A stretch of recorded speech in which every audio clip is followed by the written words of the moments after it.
미국이 발칵 뒤집혔습니다. 텍사스 대정전으로 400만 가구가 암흑에 빠진 직후 미 에너지부에서 터져나온 한마디. 한국의 전력망을 분석하라. 100년 전에 깔아놓은 110V 전선. 6천조 원을 쏟아부어도 못 바꾸는 미국의 낡은 인프라. 그런데 1973년 밥 먹을 돈도 없던 가난한 한국은 미친 선택을 했습니다.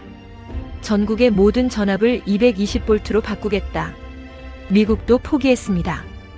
일본도 70년째 실패 중입니다. 그런데 한국만 32년 만에 해냈습니다. 일본 전력회사 임원이 직접 고백했습니다.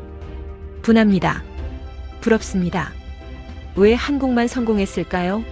50년 전 그 고집의 진실을 지금 공개합니다. 영상 시작하기 전에 구독과 좋아요를 살짝 눌러주시면 정말 큰 힘이 됩니다. 그리고 대한민국의 밝은 미래를 위해 대한민국 화이팅이라고 댓글로 함께 응원해주세요. 오늘 하루도 복 많이 받는 하루 되세요. 그럼 감동사연 바로 시작하겠습니다. 안녕하세요. 저는 제임스 밀러입니다.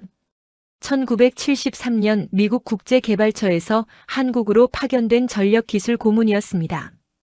여러분 혹시 정전 겪어보신 적 있으십니까? 갑자기 에어컨이 멈추고 냉장고가 꺼지고 스마트폰 충전도 안 되는 그 순간. 요즘은 드물죠. 한국에서는 정전이 거의 일어나지 않으니까요. 그런데 1973년에 한국은 달랐습니다. 정전이 일상이었어요. 밥 먹다가 불이 꺼지고 라디오 듣다가 끊기고 한겨울에 난방이 멈추는 게 당연한 나라였습니다. 그런 나라가 저한테 뭘 보여줬는지 아십니까? 세계에서 가장 무모한 계획서를 내밀었습니다. 그해 11월이었습니다. 서울 상공부 사무실. 낡은 책상 위에 두꺼운 서류 뭉치가 놓였습니다.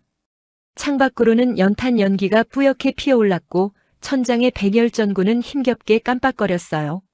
전압이 불안정해서 불빛이 밝아졌다 어두워지기를 반복했습니다. 마치 숨 넘어가는 환자 같았죠. 맞은편에 앉은 김 과장이라는 젊은 관료가 입을 열었습니다. 밀러 씨, 이 계획서를 검토해 주십시오. 첫 장을 펼쳤습니다.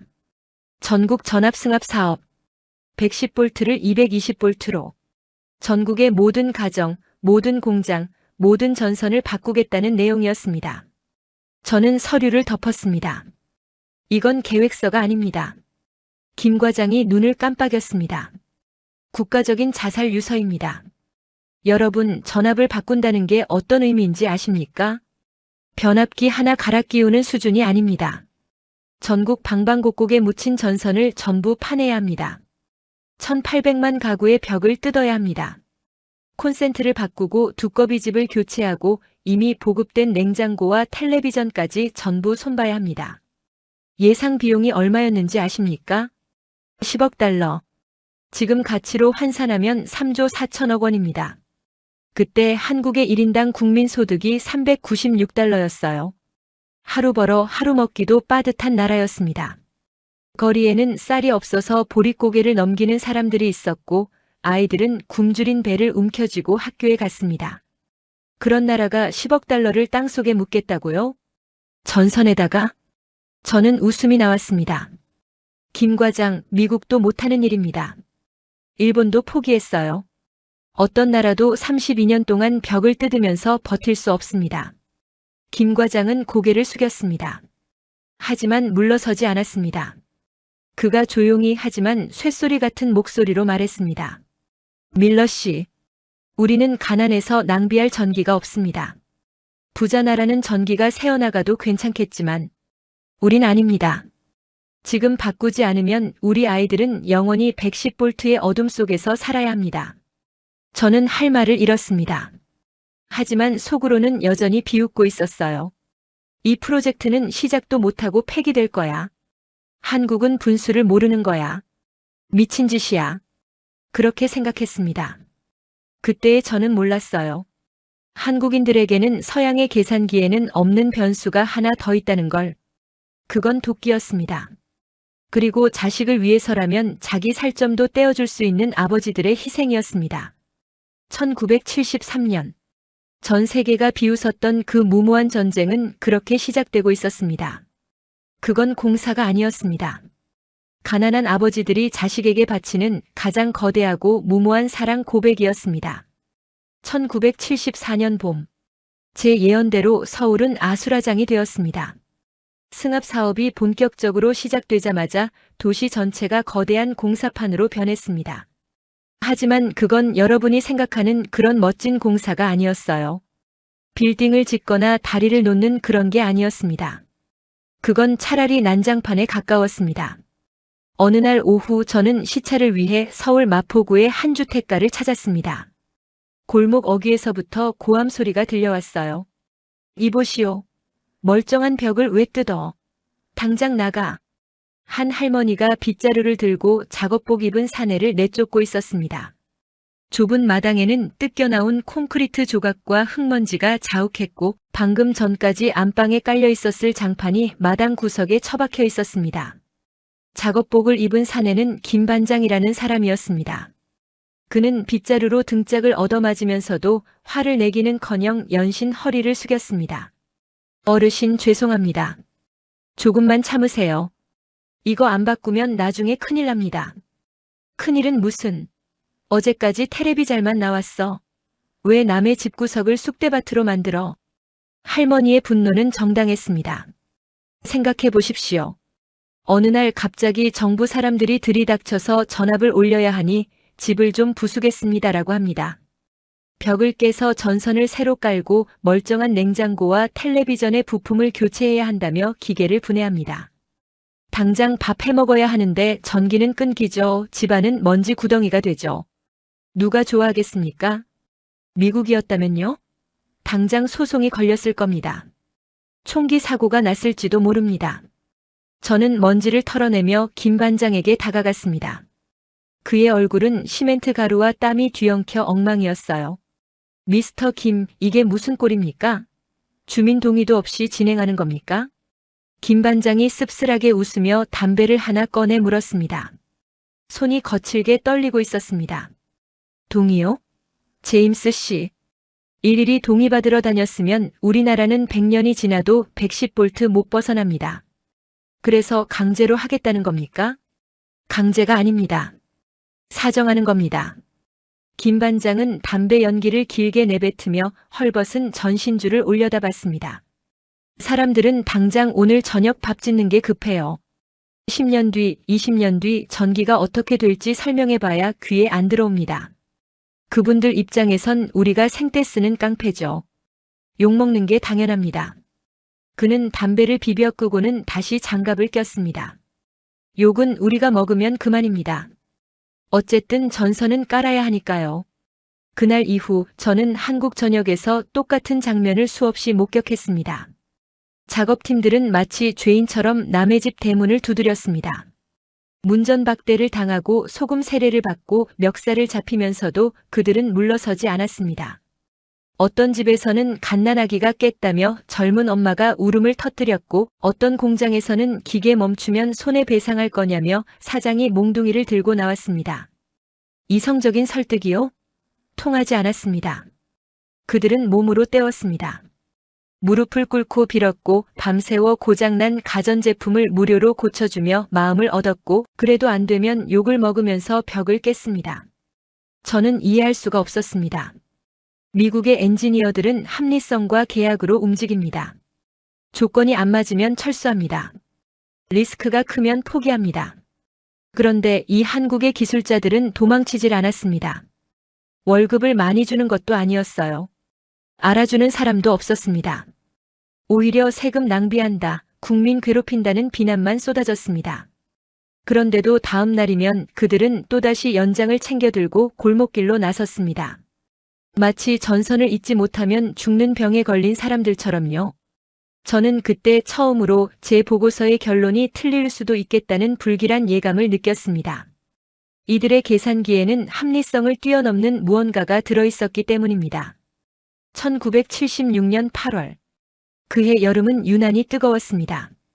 아스팔트가 녹아내릴 듯한 38도의 폭염이 연일 계속되었습니다. 하지만 그 시절 한국의 여름은 지금보다 훨씬 가혹했어요. 왜냐고요? 에어컨이 없었으니까요. 부잣집이나 관공서에나 가야 구경할 수 있는 귀한 물건이었습니다. 서민들은 110V 선풍기 한 대에 매달려야 했습니다. 그런데 그 선풍기마저도 전압이 약해서 비실비실 돌아가기 일쑤였죠. 더운 바람만 힘없이 뱉어내는 선풍기 앞에서 아이들은 땀띠가 나 울어댔습니다. 저는 그 지옥 같은 더위 속에서 또다시 이해할 수 없는 장면을 목격했습니다. 대구의 한 공사 현장이었습니다.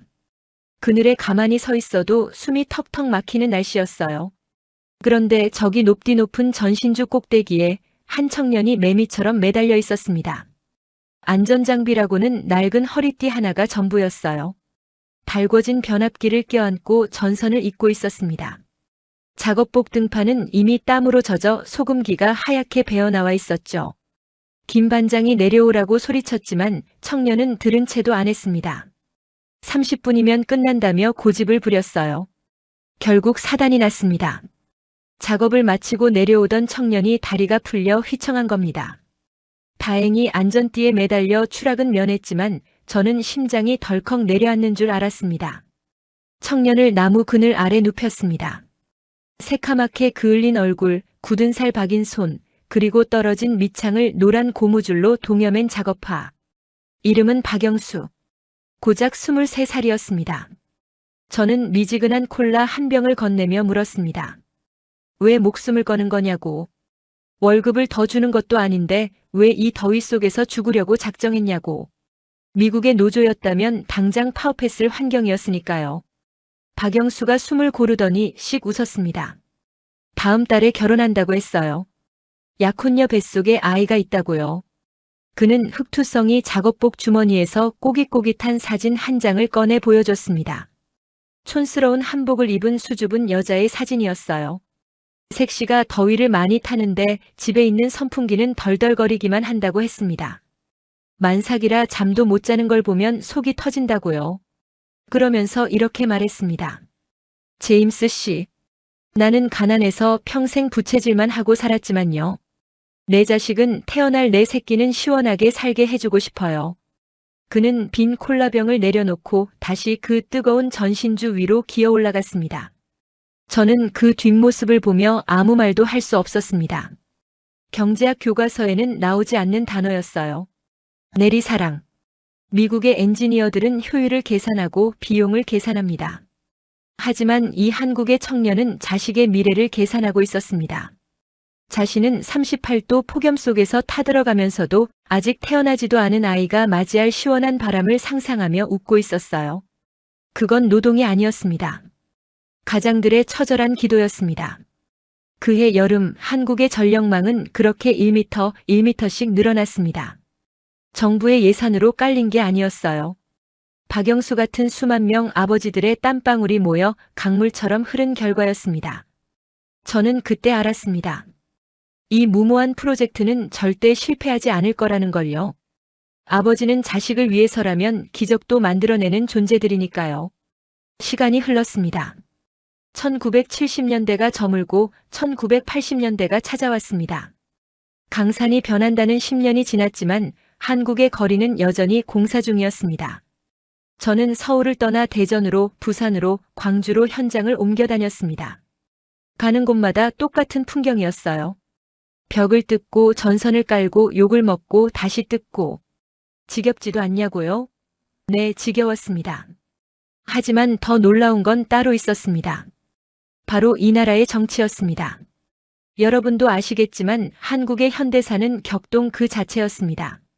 1979년 대통령이 서거하고 군부가 들어서고 최루탄 냄새가 거리를 뒤덮고 또다시 정권이 바뀌고 TV를 켤 때마다 대통령의 얼굴이 바뀌어 있었습니다. 제가 미국에서 배운 상식으로는 정권이 바뀌면 전임자의 정책은 폐기되는 게 순리였습니다. 새로운 장관이 예산 낭비라며 중단시키면 끝이에요. 미국도 그렇고 남미도 그렇고 전 세계 어디나 그렇습니다. 특히 이렇게 돈만 먹고 티도 안 나는 장기 프로젝트는 1순위로 잘려나갑니다. 그런데 한국은 달랐습니다. 청와대 주인이 바뀌어도 장관이 갈려나가도 한전의 예산만큼은 건드리지 않았습니다. 어느 날 새로 부임한 고위 관료와 저녁 식사를 할 기회가 있었어요. 그는 전임 정권을 맹렬히 비난하던 사람이었습니다. 제가 짓궂게 물었습니다. 승합 사업 중단하시는 게 어떻겠냐고요. 그가 술잔을 내려놓더니 정색을 했습니다. 밀러 씨, 정치는 싸워도 밥은 먹어야죠. 전기는 밥입니다. 산업의 쌀이에요.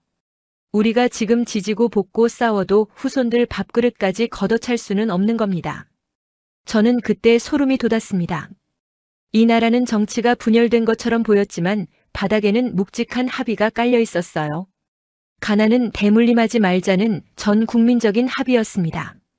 1980년대 중반 한국 경제가 폭발적으로 성장하기 시작했습니다. 소위 삼저 호황이 찾아왔죠. 거리에는 마이카 시대가 열렸고 가정마다 컬러 텔레비전과 대형 냉장고가 들어왔습니다. 전력 소비량이 기하급수적으로 늘어났어요. 만약 그때까지 110볼트를 고집했다면 한국 전력망은 견디지 못하고 터져버렸을 겁니다. 하지만 한국은 버텨냈습니다. 10년 전 욕먹어가며 깔아놓은 220볼트 전선들이 그 엄청난 에너지를 묵묵히 받아냈어요. 저는 1988년 서울 올림픽 개막식을 보며 전율을 느꼈습니다. 화려한 조명, 거대한 전광판, 전 세계로 송출되는 방송 장비들. 그 모든 걸 움직이는 힘이 어디서 나오는지 저는 알고 있었습니다. 그건 1973년 밥 굶어가며 10억 달러를 땅에 묻기로 결정했던 그 미친 선택 덕분이었어요. 미국은 4년마다 밭을 갈아엎습니다. 옥수수를 심었다가 정권 바뀌면 밀어버리고 콩을 심어요. 그러니 거목이 자랄 틈이 없죠. 하지만 한국은 달랐습니다. 태풍이 불고 주인이 바뀌어도 한 번 심은 나무는 절대 뽑지 않았어요. 그 나무가 자라서 열매를 맺을 때까지 10년이고 20년이고 묵묵히 물을 주었습니다. 그 미련한 뚝심. 그게 바로 한강의 기적을 만든 진짜 동력이었습니다. 하지만 그 뚝심조차 흔들릴 뻔한 절체절명의 위기가 찾아왔습니다. 바로 1997년. 나라가 통째로 무너져 내렸던 IMF 외환위기였습니다. 1997년 12월. 한국은 파산했습니다. 국가부도, IMF 관리체제. 뉴스에서는 연일 실직 가장들의 자살 소식이 들려왔고 멀쩡하던 대기업들이 하루아침에 문을 닫았습니다. 거리는 삭막했어요. 사람들의 눈에는 생기가 사라졌고 웃음소리는 끊겼습니다. 그 칼바람은 전력 산업에도 몰아쳤습니다. 정부 예산이 전면 동결됐고 진행 중이던 모든 국책 사업이 중단 위기에 처했어요. 당연히 승합 사업도 1순위 타겟이었습니다. 나라가 망했는데 전기공사가 무슨 소용이냐는 여론이 들끓었습니다. 국회에서도 예산 전액 삭감을 주장했어요. 합리적인 판단이었습니다. 빚더미에 앉은 가장이 집 리모델링을 할 수는 없는 노릇이니까요. 하지만 저는 알았습니다. 지금 멈추면 한국은 영원히 110볼트의 늪에 빠지게 된다는 것을요. 이미 80% 이상 진행된 공사였어요. 여기서 손을 놓으면 그동안 쏟아부은 수십 년의 노력이 물거품이 됩니다. 그해 겨울 한전 본사에서 긴급 회의가 열렸습니다. 분위기는 침울했어요.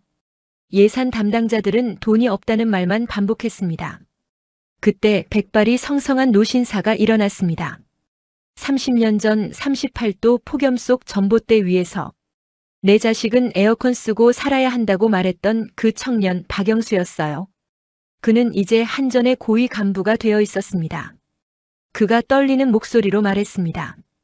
여러분, 우리 지금 배고픕니다. 춥습니다. 압니다. 하지만 우리는 지금 밥을 굶는 거지 꿈을 굶는 게 아닙니다. 지금 이 공사를 멈추면 10년 뒤 우리 아이들이 다시 일어설 때 그 아이들에게 낡아빠진 110볼트 전선을 물려줄 겁니까? 회의실이 조용해졌습니다. 우리는 못 먹어도 자식들은 먹여야 합니다. 우리는 어둠 속에 있어도 자식들은 밝은 곳에 살게 해야 합니다. 그게 아비된 도리 아닙니까? 회의실 곳곳에서 훌쩍이는 소리가 들렸습니다. 그들은 알고 있었어요. 지금 그들이 지키려는 건 단순한 전선이 아니라는 것을. 그건 무너진 대한민국의 자존심이었고 언젠가 다시 일어설 미래를 위한 마지막 생명줄이었습니다. 기적이 일어났습니다. 예산은 삭감되었지만 공사는 멈추지 않았어요. 직원들은 월급을 반납했고 자재를 아껴가며 공사를 이어갔습니다. 심지어 해고된 가장들이 일용직으로라도 써달라며 현장으로 몰려왔어요. 집에 있으면 죽고 싶어진다고 나와서 망치질이라도 해야 살아있는 것 같다고 했습니다. 그들은 눈물을 닦고 벽을 깼습니다. 절망을 깨부수듯 망치질을 했어요. IMF라는 거대한 쓰나미도 한국 아버지들의 그 지독한 부정을 꺾지는 못했습니다. 미국이었다면요? 진작에 포기했을 겁니다. 불가항력이라며 계약을 파기했겠죠. 하지만 한국은 계약서가 아니라 핏줄로 일했습니다. 나라가 망해도 자식 농사는 포기 못한다는 그 끈질긴 생명력. 그것이 한국을 다시 일으켜 세운 진짜 힘이었습니다. 1999년 한국 경제는 기적처럼 반등하기 시작했습니다. IT 벤처 붐이 일었고 초고속 인터넷망이 전국에 깔렸어요. 한국이 세계 최초로 초고속 인터넷 강국이 될 수 있었던 비결 중 하나가 바로 220V였습니다. 고성능 서버, 통신 장비, 가정용 PC.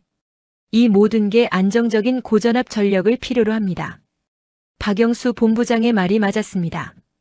그들은 밥을 굶으면서도 꿈을 위한 벽신은 남겨두었던 겁니다.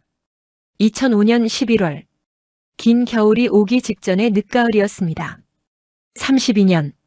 강산이 3번 변하는 시간이 흘러 마침내 그날이 왔습니다. 대한민국 승합 사업이 공식적으로 종료되는 날이었어요. 저는 그 역사적인 현장을 보기 위해 전라남도의 한 외딴 섬마을을 찾았습니다. 육지에서도 배를 타고 한참을 들어가야 하는 한국의 가장 끝자락이었어요. 마지막 남은 110V 가구가 바로 이곳에 있었습니다. 마을 회관 앞에는 낡은 트럭 한 대가 서 있었습니다. 그리고 그 옆에 한 노인이 쭈그리고 앉아 담배를 피우고 있었어요. 희끗희끗한 머리, 깊게 패인 주름, 그리고 지팡이에 의지해야 할 만큼 굽은 허리. 박영수 씨였습니다. 1976년 대구의 폭염 속에서 전봇대를 타던 그 23살의 청년은 이제 예순을 바라보는 노인이 되어 있었어요. 그는 은퇴를 미루고 이 마지막 현장을 직접 지휘하겠다며 내려와 있었습니다. 오후 5시. 해가 뉘엿뉘엿 지기 시작했습니다. 마지막 작업이 시작되었어요. 낡은 두꺼비집을 떼어내고 새 배전반을 설치하는 작업이었습니다. 젊은 직원들이 능숙하게 전선을 연결하는 동안 박영수 씨는 그저 묵묵히 지켜보고만 있었어요. 그의 눈은 전선이 아니라 지난 32년의 세월을 보고 있는 것 같았습니다. 욕먹으며 쫓겨났던 문전박대의 기억, 폭염과 혹한 속에서 동료들이 다치고 쓰러졌던 기억, IMF 때 자재가 없어 발을 동동 구르던 기억. 젊은 직원의 외침과 함께 차단기 스위치가 올라갔습니다. 딸깍. 그 작은 소리가 32년 전쟁의 종전을 알리는 총성처럼 들렸습니다. 순간 마을 회관의 형광등이 파르르 떨리더니 이내 환하게 밝혀졌어요. 110V의 누런빛이 아니었습니다. 눈이 부실 정도로 하얗고 선명한 220V의 빛이었습니다. 냉장고 모터가 힘차게 돌아가기 시작했고 마을 이장님이 틀어놓은 텔레비전 화면이 깨끗하게 잡혔어요. 주민들이 박수를 치며 좋아했습니다. 젊은 직원들도 서로 하이파이브를 하며 웃었어요. 하지만 단 한 사람, 박영수 씨만은 웃지 않았습니다. 그는 환해진 형광등 불빛 아래서 조용히 고개를 떨구었어요. 그리고 굵은 눈물방울이 그의 닳아버린 작업화 위로 툭툭 떨어졌습니다. 이제 됐어. 이제 됐어. 이제 우리 아이들은 어둠 속에서 책 보지 않아도 돼. 더위 때문에 울지 않아도 돼. 그의 어깨가 들썩였습니다. 그것은 기쁨의 눈물이 아니었어요. 평생을 바쳐 짊어지고 왔던 가난이라는 무거운 짐을 드디어 내려놓는 안도의 눈물이었습니다. 저는 그에게 다가가 어깨를 감싸 안았습니다. 그의 어깨는 너무나 야위어 있었어요. 대한민국의 그 거대한 전력망을 떠받치고 있던 어깨라고는 믿기지 않을 만큼 작고 초라했습니다. 하지만 저는 알았습니다. 이 작고 굽은 등 뒤에 지금의 대한민국이 서 있다는 것을요. 반도체 공장이 24시간 돌아가고 고층 빌딩이 숲을 이루고 밤에도 대낮처럼 환한 서울의 야경. 그 화려함은 바로 이 노인들의 닳아버린 무릎과 굽은 허리 위에서 피어난 꽃이었습니다. 32년의 대장정. 가장 비싸고 가장 오래 걸리고 가장 고통스러운 길을 선택했던 한국의 고집. 그 고집이 마침내 승리하는 순간이었습니다. 이제 남은 건 미래가 증명해주는 일뿐이었습니다. 2024년 1월. 저는 80대 노인이 되었습니다. 은퇴 후 오랜 친구를 만나러 일본 도쿄를 방문했어요. 제 친구 다나카는 일본 전력회사에 은퇴한 임원입니다. 그는 평생을 100볼트 시스템을 수호해온 보수적인 기술자였죠. 도쿄의 한 낡은 이자카야에서 사케를 마시던 중 다나카가 한숨을 푹 쉬며 말했습니다. 제임스, 솔직히 말하면 우리가 졌네. 한국을 보게. 반도체, 배터리, 데이터 센터. 전기를 많이 먹는 첨단 산업들이 펄펄 날아다니지 않나. 우리는 발목이 잡혔어. 그의 고백은 충격적이었습니다.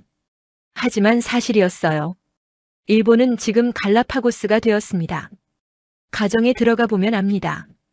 최신 인덕션을 쓰려고 해도 전압이 낮아 화력이 안 나옵니다. 전기차를 집에서 충전하려면 밤새도록 꽂아놔도 완충이 안 돼요. 100볼트의 한계죠. 그래서 일본 가정에는 아직도 변압기가 필수품처럼 놓여 있고 고성능 가전제품을 쓰려면 별도의 공사를 해야 합니다. 산업 현장은 더 심각합니다. 요즘 공장들은 예전과 달라요. AI 로봇이 돌아가고 초정밀 반도체 장비가 24시간 가동됩니다. 이런 기계들은 엄청난 고품질의 전력을 요구해요. 한국은 그냥 꽂으면 됩니다. 1973년에 깔아둔 220볼트 고속도로가 있으니까요. 하지만 일본과 미국은 전선부터 다시 깔아야 합니다. 다나카가 씁쓸하게 웃었습니다. 우리는 안전을 택했다고 자위했지. 100볼트는 감전돼도 안 죽는다면서. 하지만 그게 독이 됐어. 우리는 현재에 안주했고 한국은 미래를 위해 도박을 걸었지. 그 도박이 대박이 난 거야. 미국의 상황은 더 참담합니다. 제가 사는 캘리포니아나 텍사스는 여름만 되면 블랙아웃 공포에 시달려요. 100년 전에 깐 110볼트 송전망이 노후화된 데다 늘어나는 전력 사용량을 감당하지 못해 터져버리는 겁니다. 지금 미국이 전국 승합 사업을 다시 하려면 경 단위의 돈이 듭니다. 사실상 불가능해진 거예요. 미국과 일본은 기회를 놓쳤습니다. 너무 일찍 성공한 자의 저주였죠. 하지만 한국은 가난했기에 기회를 잡았습니다. 아무것도 없었기에 처음부터 다시 그릴 수 있었던 겁니다. 저는 지난달 한국의 평택 반도체 공장을 견학할 기회가 있었습니다. 축구장 400개 크기의 거대한 공장. 그 안에서 수천 대의 장비들이 윙윙거리며 돌아가고 있었어요. 그 공장 하나가 쓰는 전력량이 웬만한 대도시와 맞먹는다고 하더군요. 저는 그 공장의 지하 전력실을 보고 전율했습니다. 그 굵고 튼튼한 220볼트 전력망. 50년 전 박영수 같은 기술자들이 욕먹어가며 땀 흘려 깔아놓은 그 핏줄이 이제는 대한민국의 심장을 뛰게 하고 있었어요. 송전 손실률 세계 최저 수준. 전기 품질 세계 1위. 정전 시간 세계 최단. 이것이 2024년 대한민국의 성적표입니다. 시간은 가장 냉정한 재판관입니다. 50년 전 사람들은 한국 정부를 향해 미쳤다고 손가락질했습니다. 하지만 50년이 지난 지금 역사는 판결을 내렸어요. 그건 횡포가 아니라 해안이었습니다. 낭비가 아니라 가장 성공한 투자였습니다. 다나카가 술잔을 비우며 말했습니다. 부럽네, 제임스. 자기 자식들을 위해 30년을 내다보고 밭을 가는 부모를 둔 한국인들이 정말 부러워. 저는 아무 말도 할 수 없었습니다. 그저 50년 전 38도 폭염 속 전봇대 위에서 땀 흘리던 청년 박영수의 얼굴이 떠올랐을 뿐입니다. 이제 제가 해야 할 일은 단 하나였습니다. 다시 한국으로 가서 그들에게 경의를 표하는 것. 2024년 5월. 저는 51년 만에 다시 서울 땅을 밟았습니다. 인천공항에 내리자마자 느낀 것은 빛이었습니다. 공항은 대낮처럼 환했고 서울로 들어가는 도로변의 가로등은 끝없이 이어졌어요. 저는 남산타워에 올랐습니다.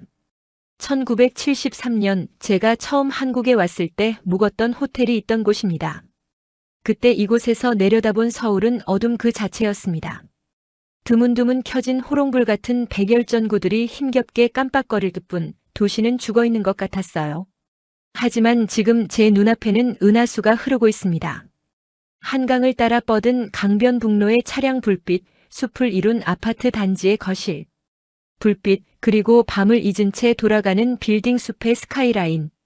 세계에서 가장 화려하고 가장 역동적인 야경이었습니다. 저는 그 빛의 바다를 보며 주머니에서 낡은 수첩 하나를 꺼냈습니다. 50년 전 제가 썼던 보고서에 초안이 적힌 수첩이었어요. 거기에는 이렇게 적혀 있었습니다. 이 나라는 미쳤다. 불가능한 꿈을 꾸고 있다. 저는 떨리는 손으로 그 문장에 붉은 줄을 그었습니다. 그리고 그 아래에 새로 적었어요. 그들은 미친 게 아니었다. 그들은 아버지였다. 존경하는 한국의 아버지 여러분. 저는 오늘 50년 만에 여러분께 사과를 드리고 싶습니다. 그때 저는 여러분을 비웃었습니다. 밥 먹을 돈도 없으면서 전선을 깐다고 주제 파악도 못하고 10억 달러를 땅에 묻는다고 참 미련하고 독한 사람들이라고 혀를 찼어요. 하지만 제가 틀렸습니다. 여러분은 전선을 깐 게 아니었습니다. 여러분은 자신의 뼈를 갈아 아이들이 딛고 일어설 디딤돌을 놓고 있었던 겁니다. 나는 더워도 내 새끼는 시원해야 한다. 나는 어둠 속에 있어도 내 자식은 밝은 곳에 살아야 한다. 그 단순하고도 위대한 마음이 오늘 밤 이 찬란한 서울의 야경을 만들었습니다. 미국은 합리성을 따졌고 일본은 안전을 따졌습니다. 그래서 그들은 멈췄어요. 하지만 한국은 사랑을 따졌습니다. 자식을 사랑하는 마음에는 계산기가 필요 없었습니다. 그래서 당신들은 멈추지 않았어요. 가장 비싸고 가장 힘들고 가장 오래 걸리는 길, 220볼트라는 그 고통스러운 길을 기어이 완주해냈습니다. 그 덕분에 지금 당신의 자녀들은 세계 최고의 인터넷 속도를 누리고 세계 1등의 반도체를 만들고 쾌적한 아파트에서 에어컨을 켜고 잠이 듭니다.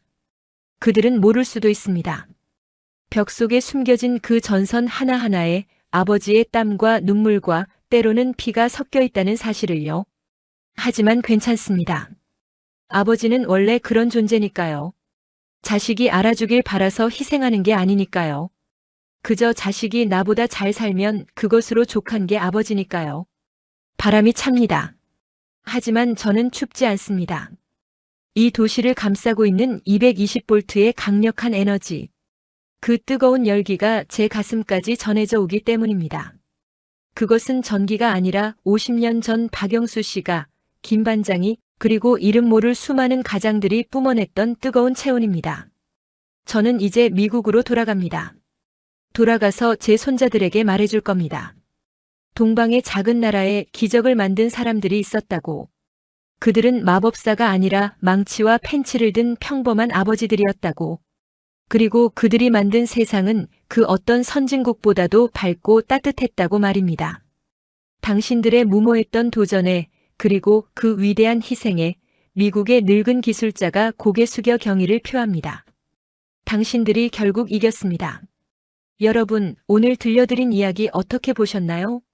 세상은 늘 빠른 성과를 요구합니다.